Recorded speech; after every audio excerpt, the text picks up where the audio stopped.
नमस्ते दोस्तों, आप सब कैसे हो? आशा करती हूँ आप सब लोग बहुत अच्छे होंगे। मैं एक भोर जगाते समय गीत सुनाने जा रही हूँ। लड़का हो या लड़की हो, विवाह में सुबह जब जिस दिन बारात आती है जाती है, भोर जगाते हैं, उसी का ये गीत है। आप लोग सुनिएगा और जैसे लगे कमेंट करके ज़रूर बताइएगा। जागौ न जागौ धरती मैया, चुचुया लागी बोलै, चुचुया लागी बोलै, भोर भए। जागौ न जागौ धरती मैया, चुचुया लागी बोलै, चुचुया लागी बोलाई, भोर भए।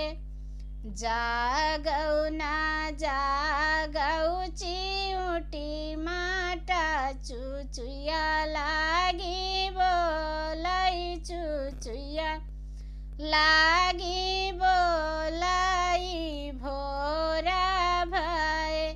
जागौ न जागौ चिउटी माटा, चुचुया लागी बोलै, चुचुया लागी बोलाई, भोर भए। जागौ न जागौ आँधिया पानी, चुचुया लागी बोलै, चुचुया लागी बोलाई, भोर भए।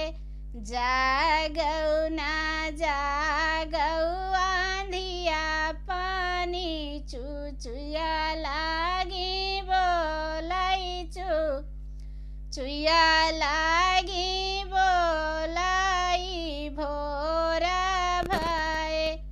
जागौ न जागौ देवता पितर, चुचुया लागी बोलै, चुचुया लागी बोलाई, भोर भए। जागौ न जागौ देवता पितर, चुचुया लागी बोलै, चुचुया लागी बोलाई, भोर भए।